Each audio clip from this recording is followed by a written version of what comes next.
तो हेलो दोस्तों, जल टेक इंडिया में आप लोग का स्वागत है। दोस्तों, इस वीडियो में हम लोग समझने वाले हैं कि और जो पानी के अंदर 200 से लेके 300 तक टीडीएस है, तो उसको हम लोग कौन सा वाटर प्यूरिफायर से पानी को फिल्टर कर सकते हैं। तो दोस्तों, और जो 200-300 टीडीएस से हमें कम नहीं करना है, हमें उतना ही टीडीएस चाहिए, तो हमें कौन सा वाटर प्यूरिफायर को यूज करना चाहिए इस पानी को प्यूरिफायर करने के लिए। दोस्तों, और जो 200-300 टीडीएस है और उसको हमें कम करना है, जैसे 100 टीडीएस पे लाना है या 150 टीडीएस पे लाना है, तो हमें कौन सा वाटर प्यूरिफायर को यूज करना चाहिए, इस वीडियो में हम लोग ये समझेंगे। दोस्तों, इस चैनल पे आप लोग को इसी टाइप का वाटर प्यूरिफायर के बारे में जानकारी मिलेगा कि कौन सा वाटर प्यूरिफायर को कहाँ पे यूज किया जाता है, कितने टीडीएस में यूज किया जाता है और कौन सा उसमें फिल्ट्रेशन लगाया जाता है, कौन सा उसमें फिल्टर अलग अलग लगाया जाता है। तो दोस्तों, वीडियो को लाइक कीजिए, चैनल को सब्सक्राइब कीजिए। आइए वीडियो को स्टार्ट करते हैं। तो दोस्तों, पानी को प्यूरिफायर करने से पहले हमें समझना पड़ता है कि पानी को प्यूरिफायर करने का प्रोसेस क्या है, पानी के अंदर से क्या क्या हम लोग फिल्टर करते हैं और किस तरह से हम लोग उसमें अलग अलग फिल्टर को यूज करते हैं। दोस्तों, और जो पानी म्युनिसिपैलिटी से आता है या नगर निगम से आता है या बोरवेल से आता है,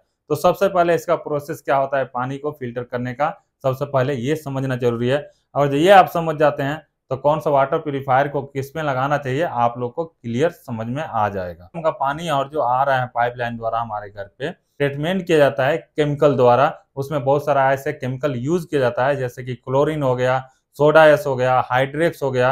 जैसे कि सोडा एस हो गया और जो पीएच कम है तो वहां पे हम लोग सोडा एस को यूज करते हैं। और दोस्तों, और जो पानी के अंदर क्रोजन है तो उसको खत्म करने के लिए हाइड्रेक्स को यूज करते हैं, जैसे हाइड्रेक्स 3919 इस तरह से एक केमिकल आता है जो कि क्रोजन को खत्म करता है, तो इसको यूज करते हैं। और भी बहुत सारा अलग अलग केमिकल्स है जिसको अलग अलग कंपनी यूज करती है क्रोजन खत्म करने के लिए या पीएच को बढ़ाने के लिए या पीएच को कम करने के लिए। तो दोस्तों, जब भी पानी को केमिकल से ट्रीटमेंट करते हैं तो पानी तो सही हो जाता है, लेकिन उसके अंदर कुछ परसेंटेज केमिकल रह जाता है।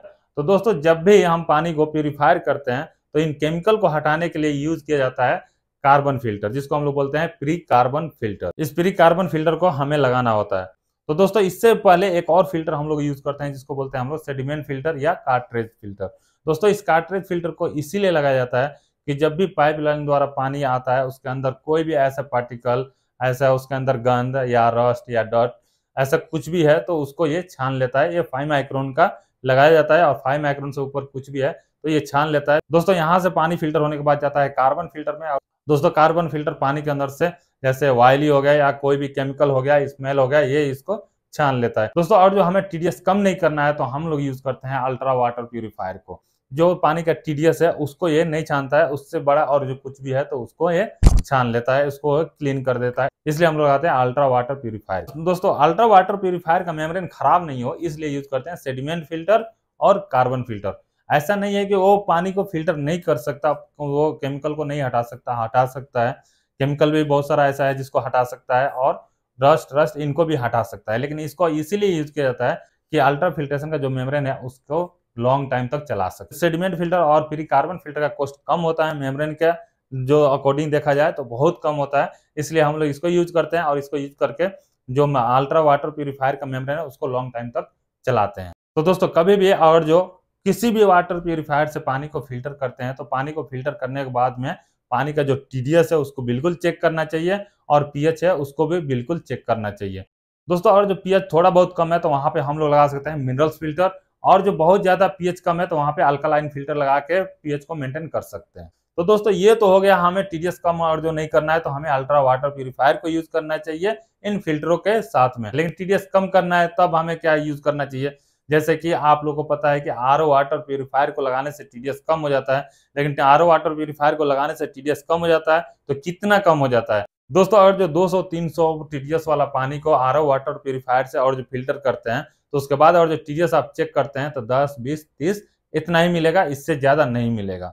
तो दोस्तों, इसके लिए आपको क्या करना होगा कि आरओ वाटर प्यूरिफायर को लगाना है। तो दोस्तों, उससे पहले आप लोग लगाना पड़ेगा यूएफ मेम्ब्रेन, और यूएफ मेम्ब्रेन के बाद लगाना पड़ेगा टीडीएस कंट्रोलर। दोस्तों, जब टीडीएस कंट्रोल आप लगाते हैं तो वहां पे आप लोग टीडीएस कंट्रोल कर सकते हैं, जैसे कि 50% पानी फिल्टर आरओ से कर सकते हैं और 50% इनडायरेक्ट उसमें मिक्स कर सकते हैं अल्ट्रा फिल्ट्रेशन का मदद से। जो टीडीएस कंट्रोल है वहां से कम बेस करके कितना टीडीएस आपको चाहिए उतना मेंटेनेंस कर सकते हैं, जैसे कि 100 टीडीएस का चाहिए आप लोगों को या 200 चाहिए या 150 चाहिए।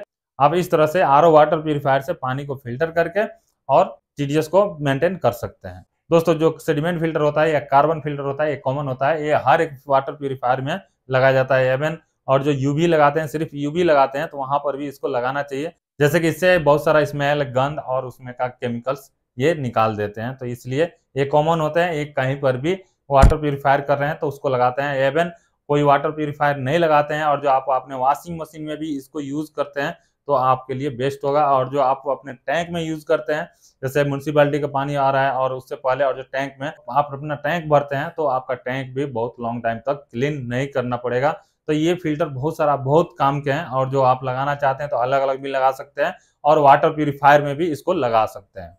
तो दोस्तों ये तो सिर्फ टीडीएस कितना रहना चाहिए, उसके लिए हमें कौन सा वाटर प्यूरिफायर को यूज करना चाहिए, इतना ही था। लेकिन आप लोग को इस चैनल पे बहुत सारा अलग अलग वीडियो भी मिलेगा और भी बहुत सारे ऐसे फिल्ट्रेशन सिस्टम होते हैं जिनमें बहुत सारा 7 स्टेज 8 स्टेज इस तरह से फिल्ट्रेशन सिस्टम आता है। तो कौन क्या काम करता है, किस तरह से काम करता है, आप लोग को इस चैनल पर मिलेगा। क्योंकि ये एक वीडियो में पॉसिबल नहीं है कि बहुत सारा ऐसे फिल्ट्रेशन सिस्टम के बारे में बता सकते हैं।